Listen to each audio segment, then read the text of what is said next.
Hello and welcome to my Warlock guide. Now, I know you are saying to yourself, Warlock is a boring hero. He goes in, he heals people, he drops one super long cooldown spell. Garbage. I'd rather play Pause 4 Pudge because he's fun. Well, you're a dumbass. No, my friend, that is the wrong way to play Warlock. In fact, I will teach you that Warlock is the most toxic hero in Dota 2 right now. I play Warlock now to get my techies fixed. That is how toxic this hero is right now. So let me explain. Now, back in the day, I used to play Warlock all the time. I was level 30 on Warlock before Warlock was changed. He helped me to get Immortal. Just a solid hero. Things have changed. Warlock has evolved from being a old librarian who summoned a demon to the master of mud, the Poop Man. New Warlock is all about these boys, the imps, the Poop Boys. Why do we call them the Poop Boys? Because you spawn them from poop. Warlock's upheaval is this giant swirling death cloud of boom boom that is quite reminiscent of Conker's Bad Fur Day.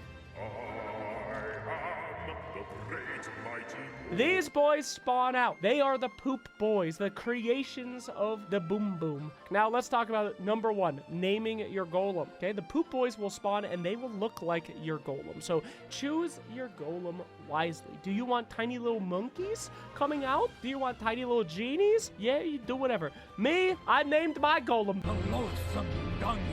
Now, Warlock used to be about healing your carry in lane to make sure they could never die, and then moving on to the mid game with big boy team fights and having the end game with big BKB piercing ultimate. Everything's different now, guys. We don't heal on Warlock with this build, okay? You will walk into lane and deal massive amounts of damage with your chains, your fatal bond. When you chains people with damage, as soon as something dies, as long as it's not denied, it will spawn a Poop Boy. Now, the Poop Boys are very special. They're very weird units that you can abuse insanely. They will chase their target and explode with even more magical damage. Now, don't forget that this magical damage is shared between different targets. Poop Boys will spawn inside of a upheaval. Where do they spawn? Well, they spawn randomly within the center. So, if you do want to leave Poop Boys up on a ward hill or to check for a ward, this is fine. You can do that. Now, the spawn location is actually extremely important because the Poop Boys will chase whatever target they are closest to as soon as they are born. They are very loyal to Warlock. They want to hurt whoever threatens Papa Poop Poop. So, making sure that you're spawning the Poop Boys to be closer to heroes instead of neutral targets or creeps is a high-level thing. The best practice is either to put the upheaval right in the middle of where you want the Poop Boys to spawn instantly so that a melee hero cannot escape them, or if you're hiding in the trees, you could put it to the side. Now, I talked about Poop Boy loyalty. Let's get into it. These boys are insanely loyal to Warlock. What do I mean by that? As soon as a Poop Boy spawns and it sees a hero, it will not change its target, no matter what happens. Anti-Mage blinks in the fog, doesn't matter. Poop Boy knows where he is, he's gonna go for him. They will never stop chasing their target once it is acquired. If they catch an invisible unit in vision and then that unit goes invisible, like a Ricky or a Bounty Hunter, the Poop Boy will chase him. Do you understand how powerful this is? Not only that, but coupled in with the chain's ability to track people once they're chained, no matter what happens as well. This actually works. You can follow the line of the chains in the Fog of War to know the exact location of enemies. I mean, it's incredible that the Poop Boys can sniff these boys out. Now, we can talk about loyalty. Nothing stops the Poop Boys, and with that, I am serious. Lifestealer jumps into a Poop Boy, he cannot control him. He will go to his location and explode. You can dominate a Poop Boy with Enchantress Chen, Helm of the Dominator, but they do not change their loyalty. They would rather kill themselves exploding upon you than ever hurt their daddy Warlock. The only thing that can control a Poop Boy, that can make it stop from its holy mission of exploding on your enemy, is fear. Fear will make them run back for a moment. But Poop Boys are brave. Once they get over their fear, they go right back in to explode. So the poop boys spawn and they deal magical damage when they explode. Now I know this doesn't sound like a lot, but when you add it up based on the amount of poop boys you will be spawning, it is actually insane because they will be chained up when you're spawning them most likely, or you will be spawning from upheavals. Now this is important because this also means that they will attack towers if they are the closest things, and buildings. They will attack buildings and not explode, and they will deal a massive 8 damage per hit. More importantly, though, what happens with this is that you can spawn the poop boys to push. They will gather around a tower, right-clicking it, and if any hero comes in the AoE, they will switch their target from that tower to the hero, creating what I call the poo-poo bomb. Other uses for poop boys. You can block hooks with them. You can use spells on the poop boys, like Aphotic Shield, but considering that they die no matter what when they reach their target, don't do this. Now, you can make Mortimer eat poop. Doom also can eat shit for no benefit. He doesn't get that spell. And Clinks, he can gobble up that boom boom. Night Stalker, of course, he will eat shit. Now, what are the uses of these little guys, these little imps? Well, let's get into it. First off, laning. So you're going to want to link up the enemy heroes to the lane at level 1 and max this bad boy because of these poop boys. As soon as a creep dies, it will spawn a poop boy who will run at the enemy and deal shared damage in the lane. The more points you put in Q, the more damage the poop boys do. So you're going to max that out first. This is also extremely useful in flash farming. As soon as you link up a creep wave or a stacked camp, the poop boy will spawn when one dies, dealing massive magical damage because they are linked to all the other ones, thus spawning other ones, and thus flash farming for you. I have made more money on Warlock than most other supports in my games, even though I'm not doing anything. The best thing about poop boys is that they last an extremely long time. You can mud the high ground of your base, and they will walk all the way to the middle lane.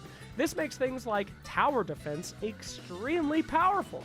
They can hold a high ground, not only preventing enemies from walking up and hitting things, not only preventing the creeps from doing the same thing, but they will also push the lanes and scout people out in the trees. They will run towards camps, but if they see a hero, they will adjust their movement pattern, and you can scout out entire teams while you're doing a high ground defense just from the poop boys. Short and sweet with all of these applications, vision, defense, offense, pushing, and damage, the poop boys are incredible. They do everything, and they have very little weaknesses. Because of this, you want to make sure that you have the shard at 15 minutes every single game. I don't care what happens. I don't care what items you have. You need the poop boys. You are the mud wizard. You must make the mud. So, get that shard at 15 minutes and make sure that you are maximizing these little imps as much as possible. Don't forget, the longer you channel, not only do you spawn your golden 7 poop boys, you also deal more damage with the upheaval. Here's how upheaval works. You begin the channeling and the damage begins low and the slow begins low, but as you continue to channel, the damage and slow increases until the end of the spell where it reaches their max. Now, what most people don't realize is that if you walk into Warlock's channeled upheaval at the end for just a moment, you will receive the maximum amount of slow and damage, and it lingers past when Warlock cannot cast it. Because of this, people trying to escape at the end of team fights, more likely people trying to reinitiate halfway through a team fight, will be met with your maximum amount of damage and slow, even if they step in it for a quarter of a second right when it ends. So because of this and your ability to spawn poop boys, once you've planted your feet and you've started channeling upheaval, you never stop unless you have to ult or you have to live.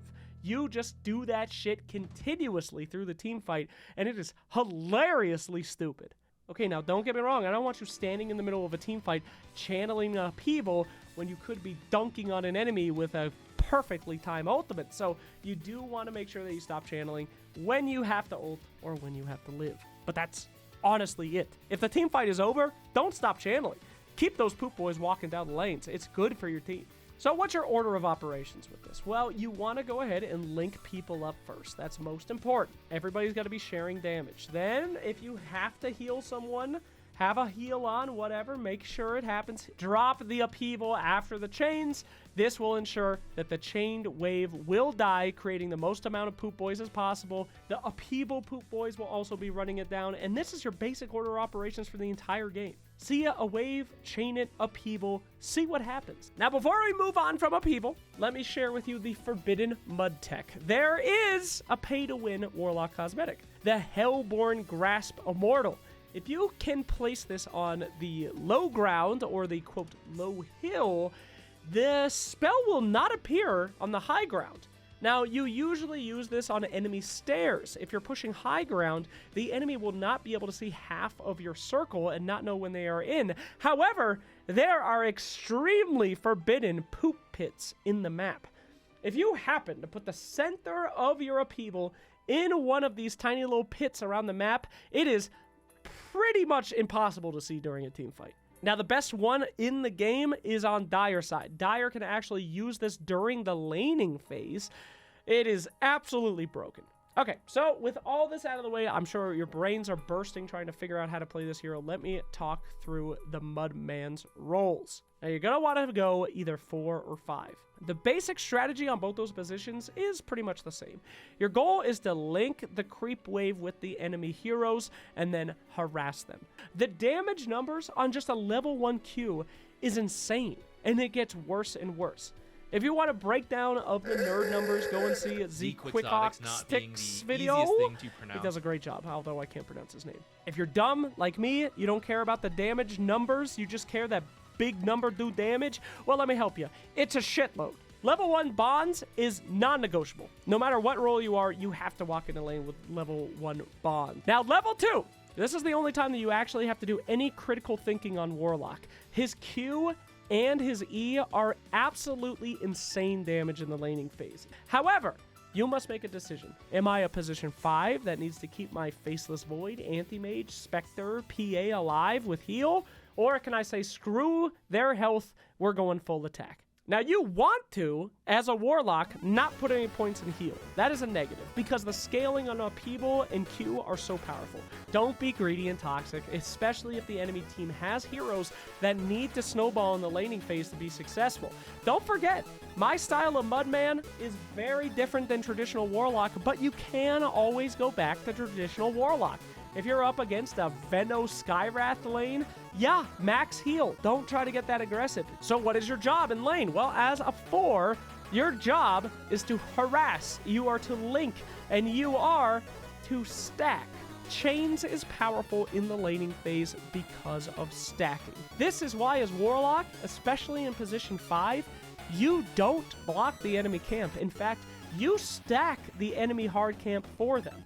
Because anytime that enemy support pulls or does anything, you can link those very powerful units to them and then pull yourself, or let them get that successful pull. As long as those neutral creeps die, they will spawn poop boys, not only farming that stack for you, making sure that you're not stealing last hits from your carry, and getting your own separate experience, you're also probably killing the melee offlaner that's trying to take that stack and prevent you from getting it.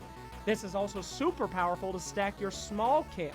Stack it way too much so that every time that you pull and the 2 enemy offlaners come and try to take that farm, you can simply link up that small camp, do extreme amounts of damage, and it is impossible for them to get those last hits because the poop boys will explode instantly as they are spawning on top of enemies. You want to know Warlock's greatest strength in the lane? He doesn't need to be there. You drop a heal on your ally if you think that they're going to go in and be in a dangerous position. You drop your chains on the wave, and then you just fuck off. You walk out. You just go to the jungle and stack. It's insane. You're maximizing your carry's farm by not being there. You're making sure they can't die by healing them. You're dealing damage to the enemy, and you're stacking. It's the perfect laning hero. So the short and sweet is you are going to dominate your lane. The negative is you're going to be pushing your lane. Some heroes don't like it when you push too much. Those heroes are most likely going to be in your lane if you're position 5. So you might want to heal those guys instead of massively pushing. But don't forget, even though you're pushing the lane, dealing damage, your job is not to be in that lane and be stacking nonstop and trying to pull your safe stack and link the enemy hard stack. talk about items. What do you do after you win your lane? Now, don't laugh, but I walk into lane with 2 brown boots and sentry every single time. You have a heal if it goes bad. Do you really need tangos? Not really. I mean, if it goes horribly and you're level 2, you just heal yourself instead. Who cares? The faster you get mana boot, the more you can snowball. Now there is, of course, an exception. Dota is a game of exceptions. I will always buy a stick if you are in a spam lane, aka you're up against a bristleback, a PA, a lion, a Skywrath. If there is an enemy that is going to give you free mana, take it. What's your next item? Don't laugh again. It's Veil. Okay, I know what you're thinking. Veil's a bad item, right? Veil is a win more item. If you start losing, it's worthless. What if I'm not winning? Well, you are going to be. You're playing Warlock. You've already won your lane. Let's break down why Veil is so good. Veil increases your magic damage by 18%. Now, usually, I would argue that Veil is a bad item because it alerts the enemies that you want to fight and a spell is coming. An enemy is sitting there. They get veiled. They go, oh my god, something's going to happen, and they back. But because of chains, they can't back. Chain the enemy to the creep wave, veil the creep wave and the enemy, hopefully. And remember, this damage is shared, yet amplified by the veil. As long as they are trapped by the bonds and you veil those creeps and the enemy hero, they will share that damage coming in from those creeps no matter what happens. Did you know Veil costs this much? It's cheap as hell, and the build-up ensures that you have even more mana. It's just unbelievably good as a pickup. Short and sweet combined with your first talent and the cheap cost of Veil, it is literally too simple to pass up. Now, we were talking about at 15 minutes, you must have your shard. If you're having a bad lane and you can't get Veil, no problem. Make sure you have your shard at 15 minutes because the poop boys provide unlimited utility. They push, they defend, they farm, they hit towers, and they insanely amp your team fight damage no matter what you do. So, now you have mana boots, you have the shard, you have a Veil. It's about 15 to 20 minutes. What do you buy now? Who gives a shit? The game is over. Nah, I'm just kidding. If the enemy has a very BKB reliant carry that needs to go in while BKB'd, aka a troll, a PA, a Sven, are they just going to kill your golems anyway? Well, then go Refresher. Remember that your ultimate is best used as a BKB piercing AoE stun. Refresher opens up a lot of opportunities. Mostly I get it when I'm losing. If a carry is going to dive the backline and you can get a double BKB piercing stun on them to make sure they don't kill your carry, there's a pretty good chance you're going to win. Not only that, don't forget, you can double bonds with Refresher. Now, are you winning your lane? You should be. Maybe consider going a Agnum Scepter if your golems will live long enough to fight the enemy. You will become the offlaner or the carry if you can get a fast Ags. Now, Forbidden Mud Tech. Did you know that if you pocket your Agnum Scepter in your backpack during the cast animation of your ult before the golems spawn, they will spawn as the big boys rather than the 2 nerfed ones. Now, this is extremely significant. They have more damage and health. Now, this tech is probably a bug. It is forbidden. However, it's extremely fun, and it raises the skill cap of such a hard hero like Warlock. Now, I will tell you, do not attempt this forbidden tech if you do have Ags Refresher, as you will backpack your Ags and then hit Refresher and then not have an Ags. So, be careful on that one. Let's talk about Warlock's heal. Now, back in the day, how I got Immortal was playing Warlock, getting the Holy Locket, and healing my allies. He had an AoE heal. It was super broken at the time.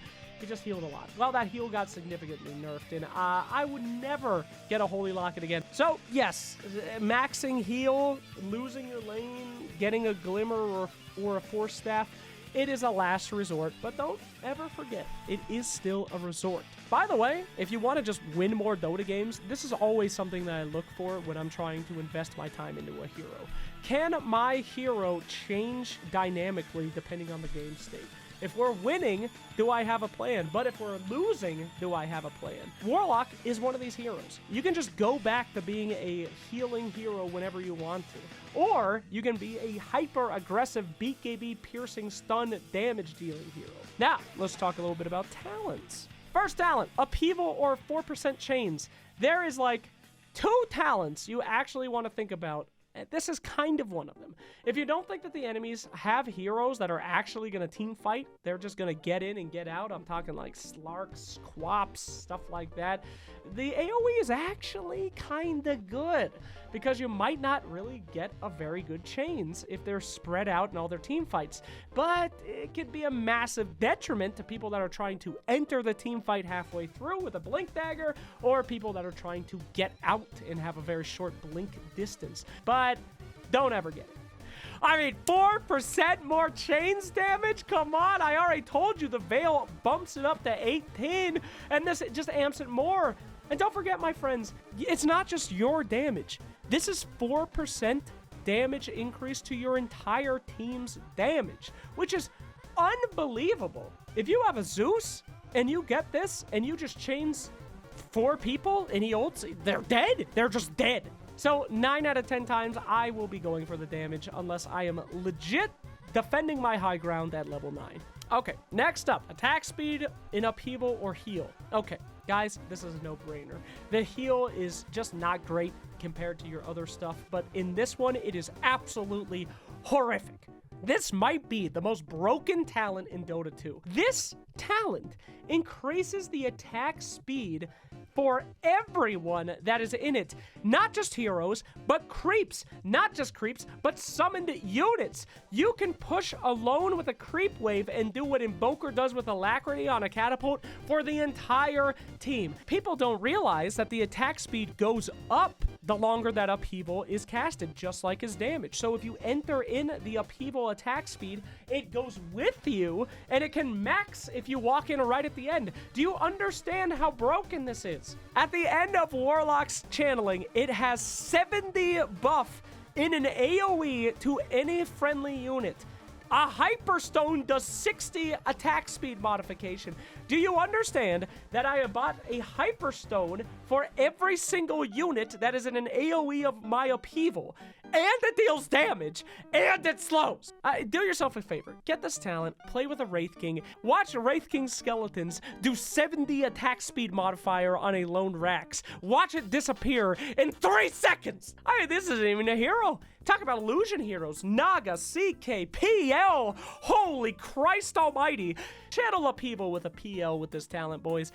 You'll be laughing your ass off. All right, now kind of the same thing with the next one. Do you get AoE Shadow Word or do you get Summon Golem? Would you like a BKB piercing ultimate that occurs after an enemy kills you, or would you like to heal your allies?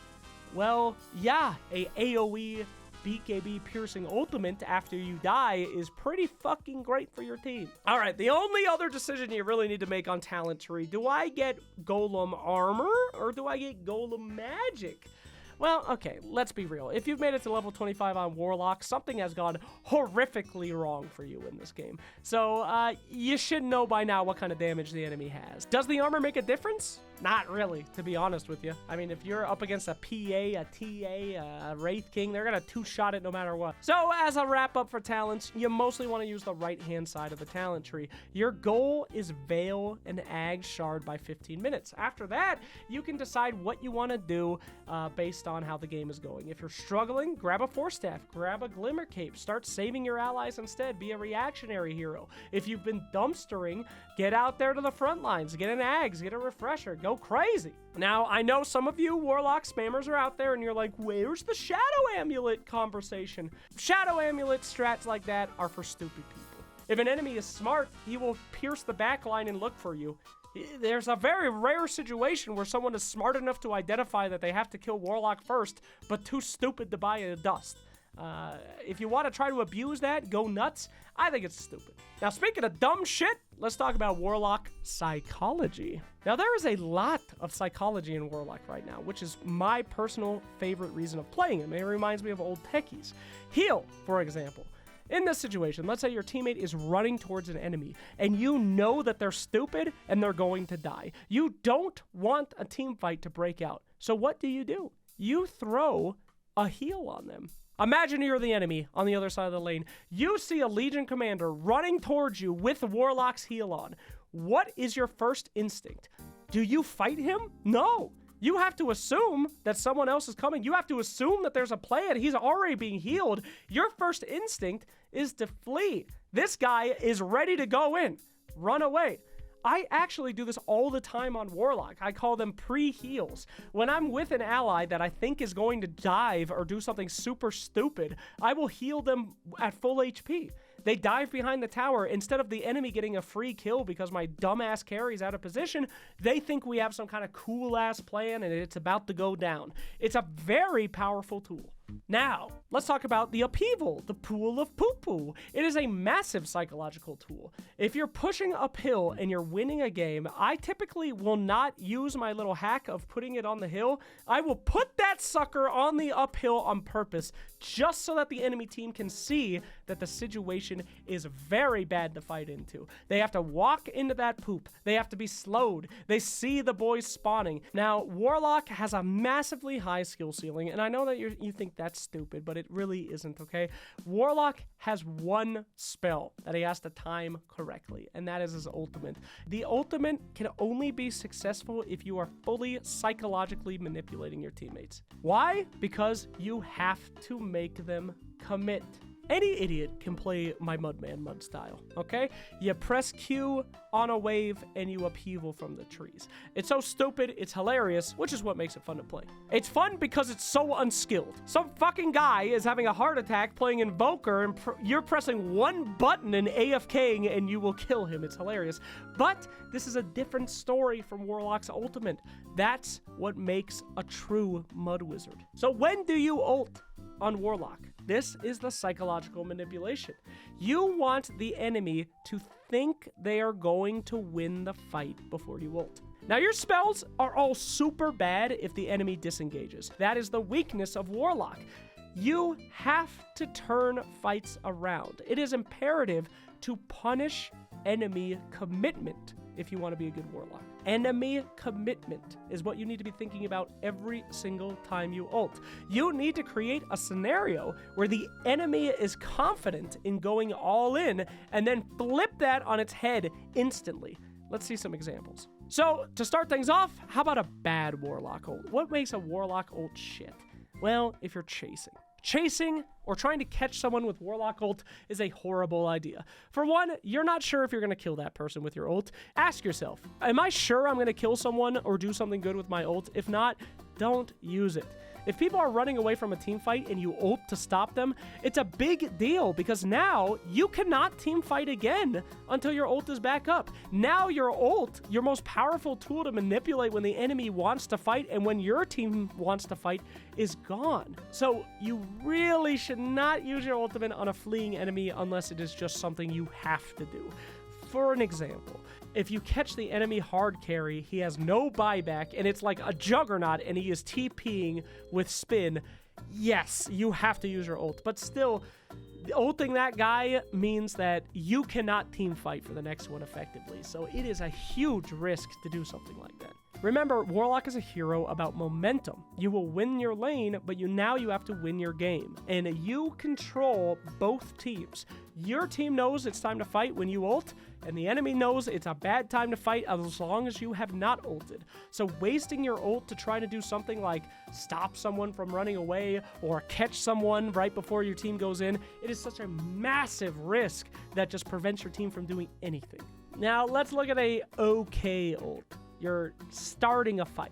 Now, sometimes you just can't help yourself. You see 5 enemies under vision, you're in range, you get the chains off. Okay, I'm gonna just ult 5 dudes. I'm gonna start this fight as Warlock. Yeah, you go for it. Warlock's biggest strength is that he has a let's go button for your teammates. As soon as Warlock drops his ult, you could be the worst Dota player in the world. You know it's time to go in. Dropping a rock to start a fight, even a 5-man rock, that can be good. I mean, shit, it can win games, but it's really not the best. You see, you get the rock dropped on you. As your allies get the go-in signal, what do the enemies do? They either run for their lives or they press BKB. If your team does react fast enough and capitalizes on that 5-man initiation, that's fantastic. That's how you win games. But if not, the enemy team has backed. They all have less than half HP, but now your big team fight spell is gone. It is a risk, much like using an ultimate on a fleeing target, but in this risk, you trust that your teammates will back you up. Now, a bad Warlock initiation, that can straight up ruin a game. If they have BKBs and you start the fight with your spells, you have baited your allies to go in. You're saying, guys, this is the fight we're taking, boom! And if the enemy has the ability to BKB off of your spells and kill your allies after you make them false commit, you are the issue. You ruined the game. It is a huge risk to ult an enemy team to start a fight. Be confident you can win it, or just don't. Okay, so this should put into perspective what makes a good Warlock ult. Again, good Warlock ults are about abusing enemy commitment. You have one of the best, if not the best, BKB piercing ability in the game. Your goal on Mudman is not to start fights, it's to clean them up, to turn fights. A good Warlock ult comes in immediately after the start of a team fight, or in the middle of a team fight, to punish the enemy commitment. This is why Warlock is so amazing against heroes like Pudge. Pudge hooks someone, or he blinks in, he ults the hard carry, he pops his BKB. Every single other enemy will go in to kill your carry. But now, you can cancel Pudge's ult. You can link the entire team to Pudge. You can slow them all on upheaval as their BKBs are now running out. This is a good ultimate. It is infinitely better to stun a BKB enemy than to stun and then the enemy BKBs. It is infinitely better to cancel a spell rather than try to not have the enemies cast a spell. Commitment is how you destroy team fights. And if you can make your enemies cast things that they think will win the game and then cancel those out, they are left with zero options. If they are able to escape or reposition before they cast their game-winning things, then you have lost the fight. However, this is difficult. You need teammates for your enemies to go in. You need teammates that survive for a little bit to make the enemies commit, and you need to have a setup on Warlock for a great ult. Another team fighter or another person that will go in before you. How do we fix that? Well, that's why Refresher is so good, because your first ult, the thing that baits the enemy into thinking that they can win, can come from you instead of your allies. Now you can cast a horrible ultimate to start fights, get the enemy to commit, pop BKBs and go in, and then you follow up with a good ultimate. And you get 2 loathsome dung eaters. I mean, who doesn't like that? So when should you pick Warlock? Well, honestly, every game. He does absolutely everything. He's amazing in the laning stage. He can save squishy carries, or he can be aggressive with aggressive carries. He's amazing with glass cannons. He's amazing with tanks. If the enemy team has tanks like a Bristleback, a Centaur, Warlock changes that dynamic on its head. A Bristleback goes in, but you chains him to his allies, they all die while you're killing him. It's incredible. Okay, now if you don't play support, you have a mud enthusiast on your team, what hero can you pick to be the most devastating? Carry-wise, Warlock loves being in lanes with squishy laners who turn into powerhouses later. Spectre, PA, AM, PB, PL, your basic I'm a little baby who grows into a massively big hero late game. Any aggressive offlaner with Warlock will fucking shred an enemy. Guys like Bristleback, Centaur, Tidehunter, traditional run-at-you tanks are amazing, as just one level in heal will allow them to do whatever they want, and then he can maximize that damage as you run towards them. Other supports. Any hero that can stun or best reposition heroes into upheaval are insane.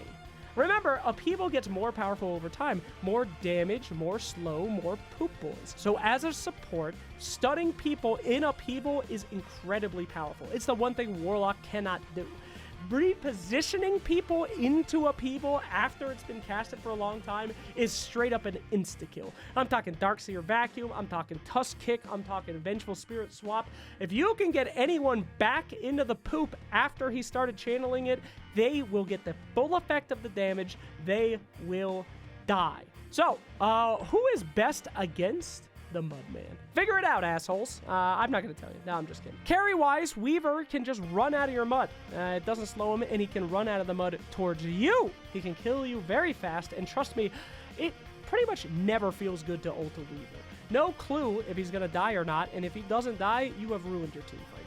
Slark is able to Q off Fatal Bonds and get on the back line to attack you. Midwise, Spirit Brothers are pretty rough on you. You can get all the spells you want out in a team fight, a Storm Spirit, an Ember Spirit, a Void Spirit. They'll just be able to run away from you, and it never feels good ulting one of these guys either. Now, don't forget, if you have one of these heroes on the enemy team, you can just go back to being support Warlock. Traditional stuff can still win you these games, just don't expect to be the Mudman in dealing the most amount of damage. Enemy support heroes, I mean, there's not a lot supports can do against you. Rubik is obviously annoying because as Warlock, you have to ult when you have to ult. Now, surprisingly, Earth Spirit is a super good support versus Warlock. He has long-range ways of getting to you. He can silence you. He can stun you. Not to mention, if you ult his roll, it doesn't stop him, so you can really grief your team with that one. So there you have it. Go torment pubs with the aggressive Mudmen build. The best part about this hero is that your kit is brain dead. You literally press Q and sit in trees casting upheaval for 30 seconds. Do you understand how frustrating that is for the enemy team? To see some dude who has done nothing and he is just decimating you. It is so fun and so rewarding to beat high skill heroes like Invokers or Void Spirits or anything else with this dude who literally sits in the jungle whispering mud. Enjoy, my Mudmen, until the next patch where this shit is nuked from orbit. Have fun!